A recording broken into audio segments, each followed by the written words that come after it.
Castlevania Symphony of the Night. What's there to say about this game that hasn't already been said numerous times? It's a game that helped spawn an entire genre and place new expectations upon its parent series, splitting the fanbase in half. It's the attempt at flipping the script for Castlevania that succeeded, when it was the one that was expected to be overshadowed.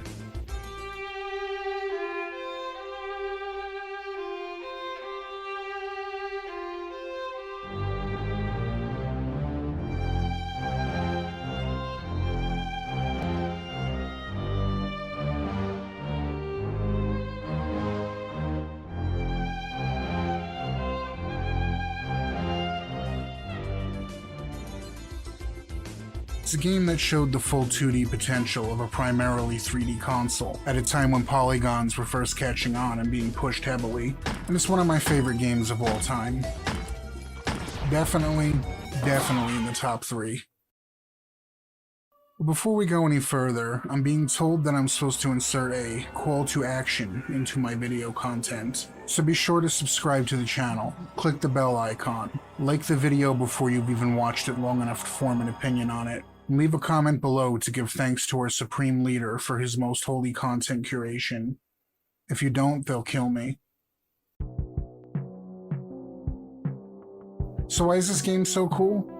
There are other games that do what it does, even other games that did it first, even in the Castlevania series. MP50. Nice.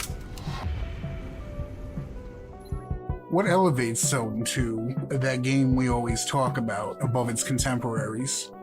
I think part of answering that question involves examining SOTN in comparison to the other half of its genre's namesake, that being Metroid. Specifically Super Metroid, since much like SOTN, Metroid has taken more than a couple of stabs at this concept, with Super becoming the best example of where everything clicked. So what did Super Metroid do to become the template of its genre, and how does Castlevania SOTN align with that to add the Vania part to Metroidvania?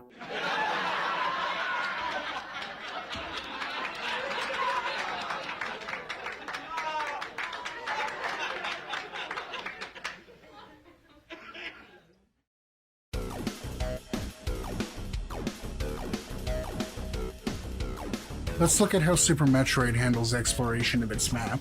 It's actually rather brilliant. It basically acts as a guideline to shape the rest of the game.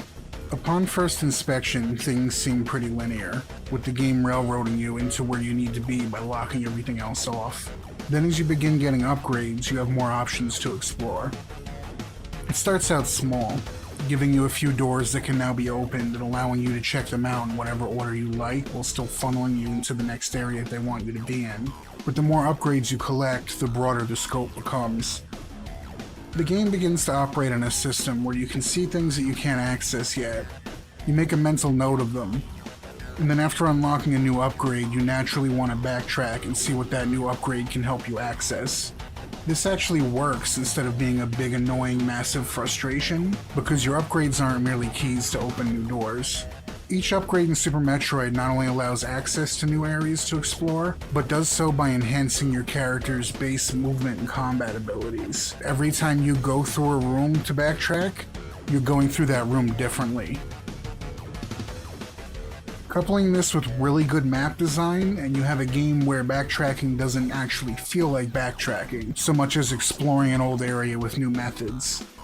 The more powerful you become, the faster you can traverse through the old rooms, cutting down on tedium and making revisiting areas feel more like practicing a speedrun. It's still a linear system of progression, giving off the impression that it's not, but the player doesn't notice this until repeat playthroughs, and then that's where sequence breaks come into the equation.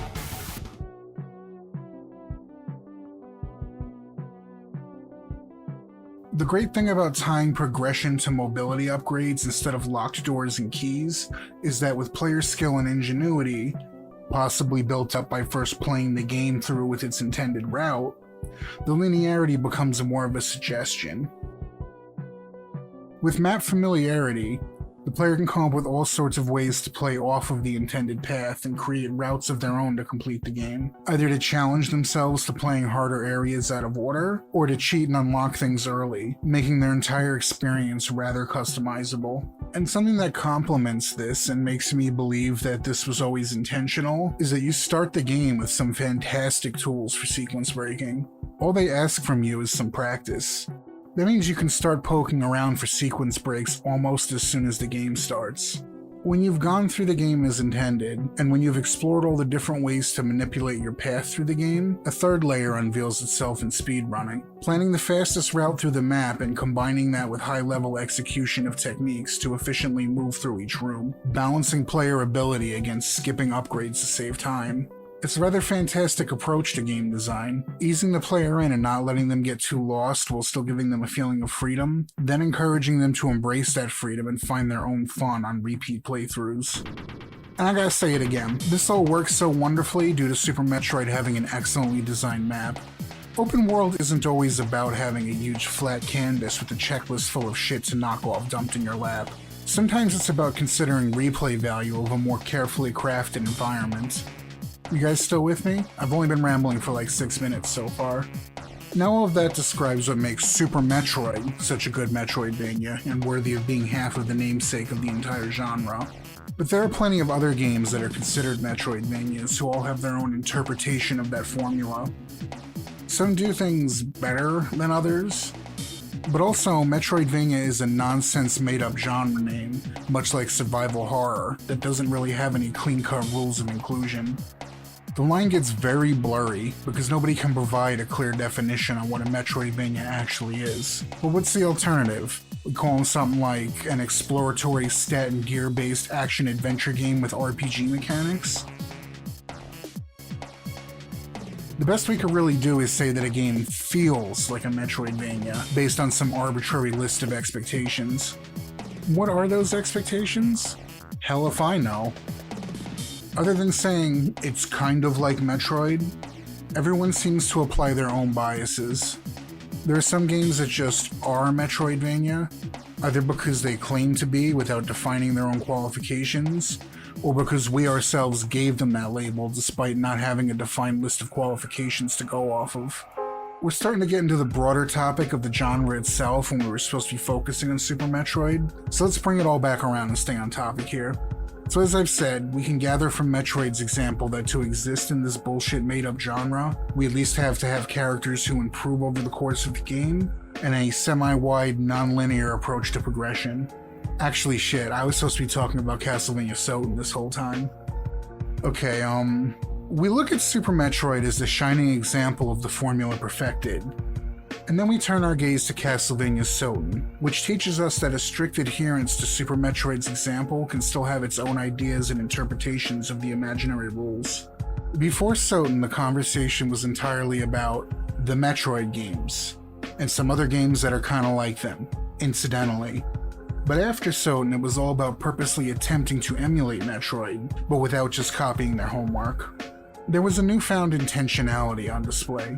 Things are now being directly compared to Super Metroid, as opposed to being coincidental. We no longer looked at games like Rambo and Goonies 2 on the NES as happy little accidents, because we were busy discussing what Dust and Elysian Tale successfully stole from Metroid and what holds it back. And this wasn't just in the user base either.